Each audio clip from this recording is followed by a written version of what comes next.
Pequenas conquistas, grandes passos. É isso, produção? Sabe que eu falei certo? Esse é o tema do nosso bate-papo de hoje. Eu vou começar com um trecho do Caixa Preta, na página 50, item 3.3.13. Enquanto organização social, muitas vezes nos sentimos mendigos, outras puta, oscilando entre o dinheiro do Estado e as migalhas do privado. Manter o foco é um grande desafio. Nesse cenário apocalíptico, o empreendedorismo pode ser a carta de alforria libertadora. E aqui uma saudação a todas as nossas irmãs que trabalham, né, que são prostitutas profissionais, não tem aqui nenhum julgamento. Eu trouxe essa reflexão no sentido de pessoas que ganham dinheiro dando o corpo, né, dando o que tem de mais importante, né, que é o teu corpo, que eu não sou juiz de ninguém. E aí eu vou fazer essa analogia que muitas vezes enquanto ONG a gente fica meio que perdido, né? Às vezes mendigando, às vezes dando tudo e mais um pouco em troca de um dinheirinho. Espero que você tenha um bom dia, um prazer ter você aqui com a gente. A gente vai falar então dessa importância dos pequenos passos para as grandes coisas. E esse texto que eu trago falando do social tem a ver com isso. A Orpas, ela tem uma história de 20 anos. Exatamente 20 anos que a gente trabalha com transformação social. E é bem provável que você tenha visto alguma matéria nossa em algum programa, em alguma minissérie, retratado aí em alguns das televisões brasileiras, né? Dos canais, né, que trabalham aí com as notícias. E a Orpas trabalha com a parte de saúde, de empreendedorismo, com evento, um monte de coisa.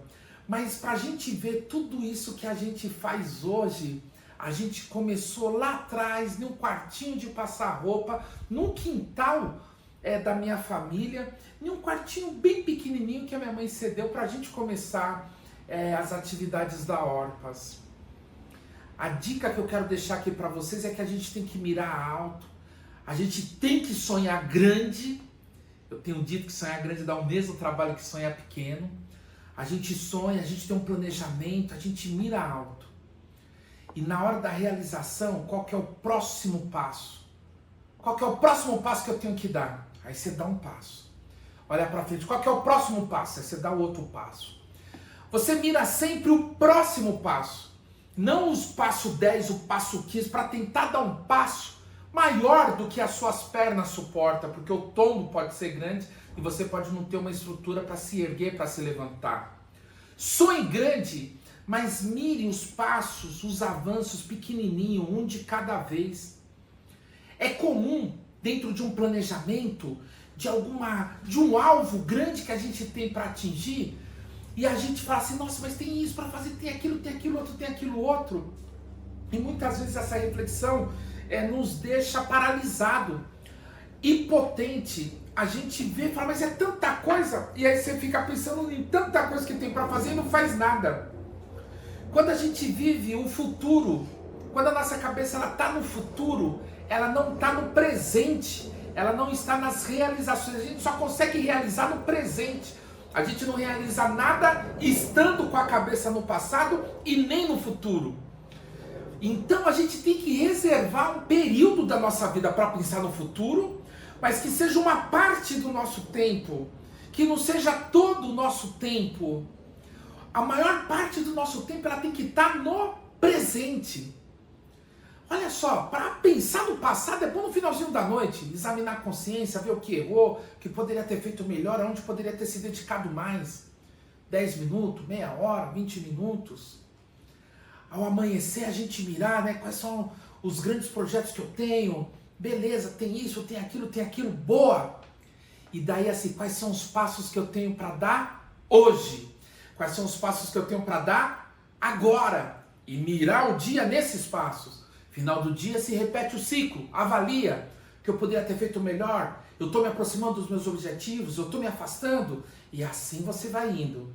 Daí você vai vendo os teus sonhos se aproximarem de você.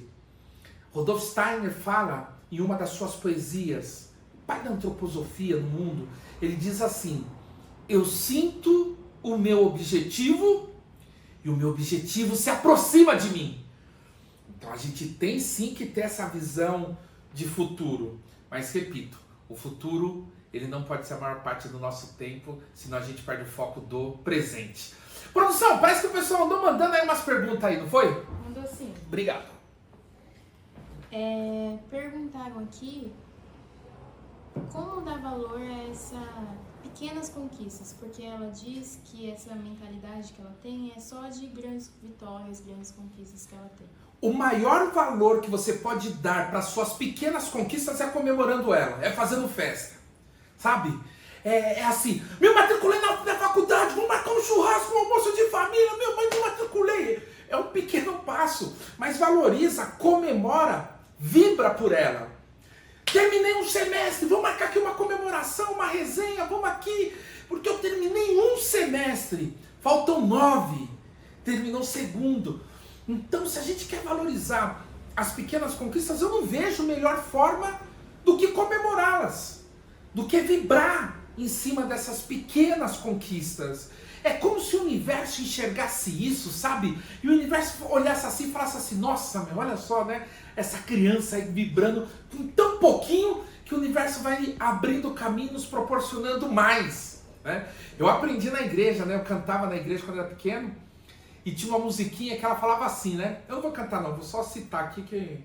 Mas se sou fiel no pouco, ele me confiará mais. Então, quando a gente ali vibra pelas pequenas coisas, quando a gente ali comemora, o universo ele vai abrindo os caminhos pra gente, Deus vai abençoando e as grandes conquistas virão. Eu não acredito numa pessoa que espera para comemorar, para vibrar numa grande conquista sem vibrar nas pequenas. Quando chegar lá na frente que aconteceu alguma coisa, ela vai falar assim, né? Não está nem preparado para receber essa bênção. E isso pode soar como uma ingratidão para o universo e, enfim, e você também ficar preso nessa energia mais baixa. Uma outra pessoa perguntou assim, Daniel, teve algum momento em que você subestimou alguma pequena conquista, mas depois percebeu que ela fez toda a diferença? Nossa, aqui, deixa eu ver, viu? Deixa eu pensar. Ah, meu, desde pequeno, viu? Desde pequeno nossa, eu lembro que eu tinha 4, 5 anos, a gente andando na rua, minha mãe via um sofá legal que o pessoal jogava fora, preto, vamos pegar. Às vezes meu pai e meu irmão ficavam com vergonha, eu ia com a minha mãe, a gente pegava lá um sofá, um carpete, um móvel, sabe? Tirava o nosso, que geralmente estava em pior condições, colocava aquele novo e limpava, lavava, vibrava, organizava. E aí vamos, né? Então a minha mãe fazia carcaça da galinha pra gente comer, pé da galinha, aliás, minha mãe fazia tudo da galinha, né? Só não tinha o filé da galinha, mas de resto tinha tudo lá das partes mais baratas, a gente comia. E a minha mãe fazia aquilo parecia tão bom e eu agradecia. Eu ajudava a minha mãe na cozinha e eu era grato por aquilo. Hoje eu tenho uma noçãozinha de cozinha porque desde pequeno, então desde pequeno... É porque também a gente não tinha grandes coisas, né, para comemorar, não tinha, né, videogame caro, tênis caro, era o que tinha. Eu aprendi a ser grato com um pouquinho que Deus me deu, com um pouquinho que meus pais foram dando ali, e aí as outras coisas vieram por conta dessa vibração. Eu não lembro, sinceramente eu não lembro, mas se tiver alguma coisa eu vou gravar um stories, aí eu subo nas redes, porque não tenho lembrança, eu comemoro as pequenas coisas mesmo, viu? Produção, tem uma história... Quando eu comecei a operação do Sonego, o Sonego vai fazer quase 10 anos. No começo do Sonego, eu lembro que eu chegava lá às 10 da manhã. Eu já cheguei a ficar até 10 horas da noite, que era o horário de funcionamento, e não entrar nenhum cliente. Eu falava, cara, eu precisava de uma venda para poder dar gasolina, para voltar para casa, para comprar um pão amanhã para as crianças, né? E eu ficava ali e nada, né? Aí dava 10 da noite, eu falei, eu vou ficar mais 1 hora que alguma coisa vai acontecer.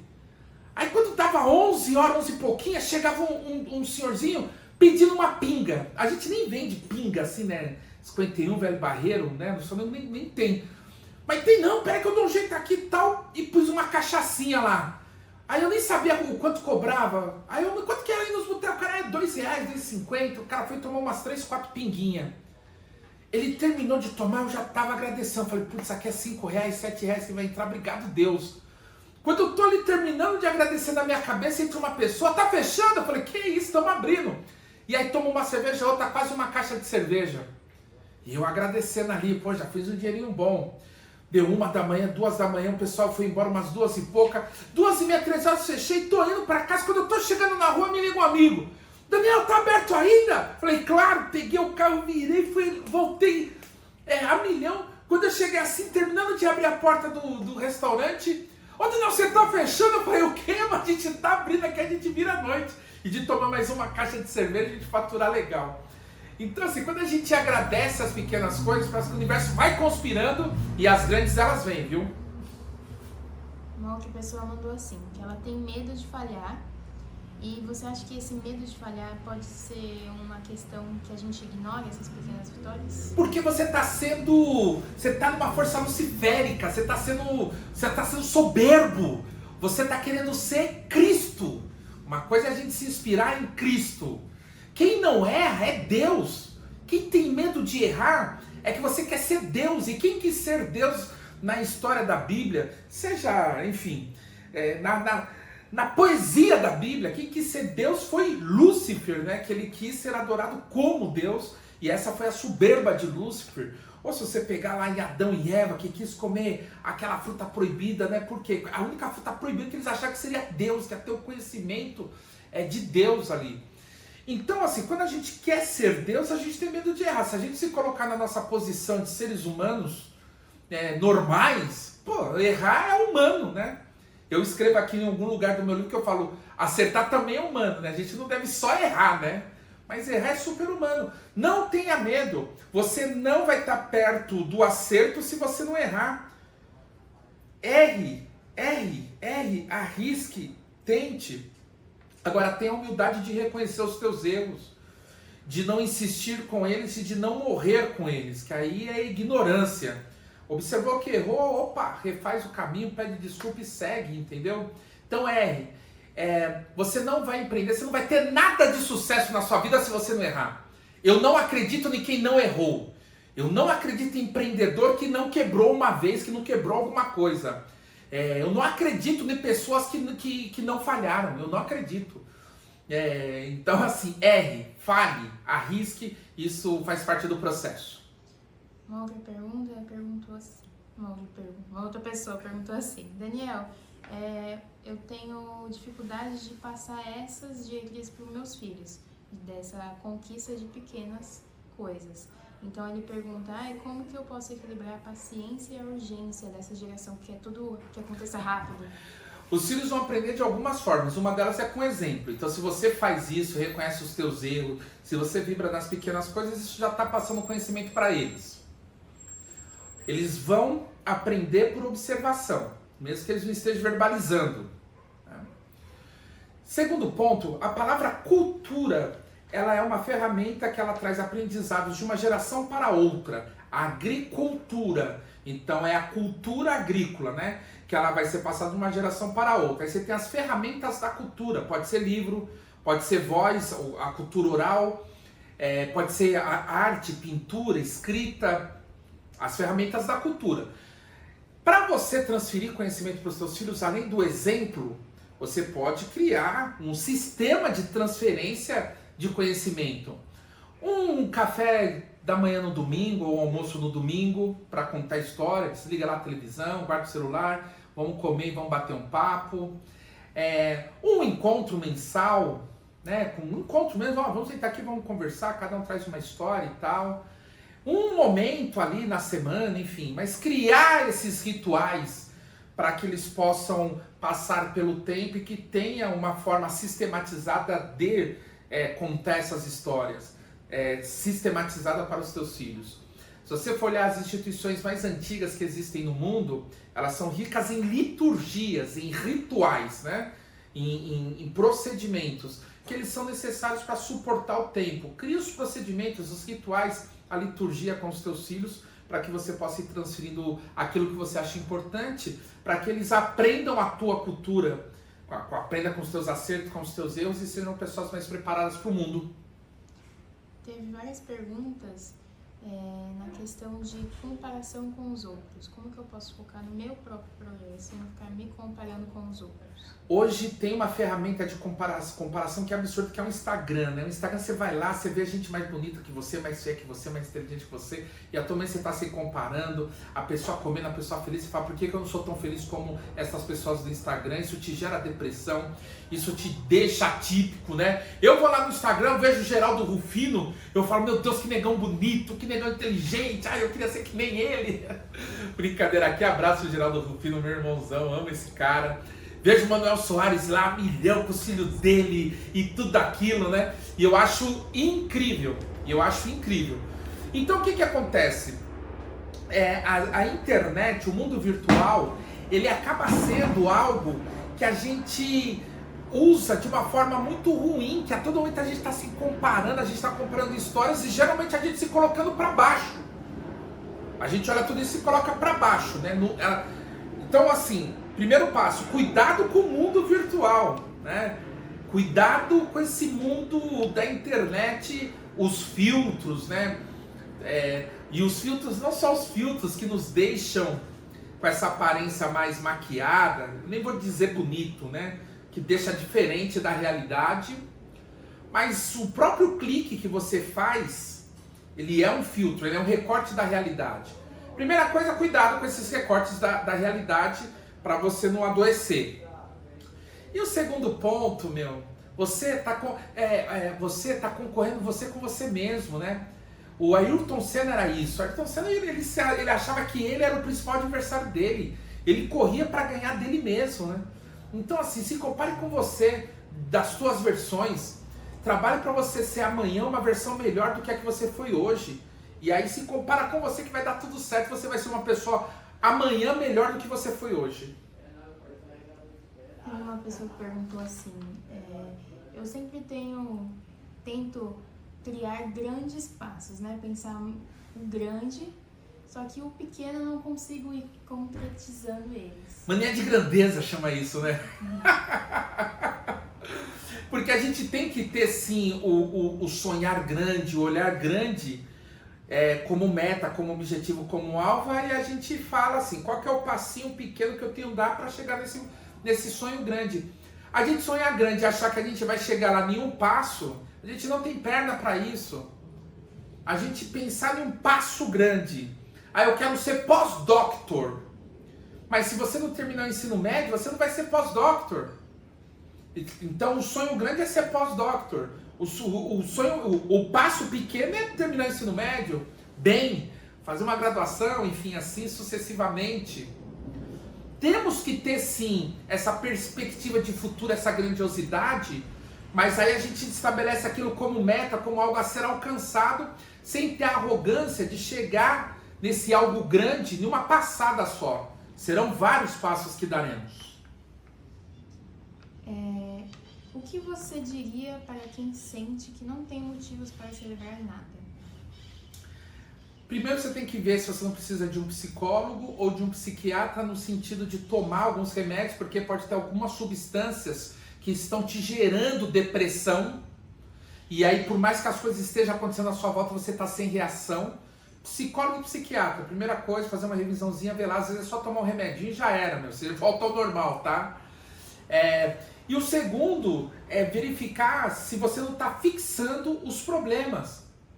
Porque problema todo mundo tem, conta para pagar todo mundo tem. Alguns mais, outros menos, concordo. Mas problema todo mundo tem. Será que você não está fixando muitos problemas? Será que você está reconhecendo as pequenas conquistas do teu dia, da tua vida? Daí você precisa então passar aí com uma análise psicológica, psiquiatra, ou um coach, um mentor, para poder estar te direcionando para essas pequenas realizações. E a última pergunta aqui que temos é: qual conselho você daria para quem está achando que está andando devagar demais, tá? Fazendo muitas pequenas conquistas e nunca chega naquele sonho? Eu vou dar... Puxa, tem um bom, viu? Você é a média das 5 pessoas que mais convivem com você. Se você tiver com 4 pessoas fracassadas, você vai ser o 5º. Se você tiver com 4 pessoas desanimadas, você será a 5ª. Se você tiver com 4 pessoas que usam droga, você vai ser o 5º a usar. Se você tiver com 4 pessoas que falam mal da vida dos outros, você vai ser o 5º. Então, reveja a lista das pessoas que você mais convive e se esforce para estar ao lado de campeões, de pessoas visionárias, de pessoas empreendedoras, aquelas características que você quer ser, que você busca. Conviva com essas pessoas, porque você vai ser a 5ª. Se você tiver com 4 empreendedores convivendo, você vai ser o 5º. Se você tiver com 4 pessoas que praticam exercício, você vai ser o 5º. Então conviva com as pessoas que têm as competências que você acha importante para a tua vida, que você vai ser uma pessoa de sucesso e você vai estar inserida dentro de um ambiente favorável. E por último, sonhe grande. Sonha grande. Sonha grande mesmo, maior que você puder. E dê passos pequenos. E sonhar grande dá o mesmo trabalho que sonhar pequeno e vamos para frente.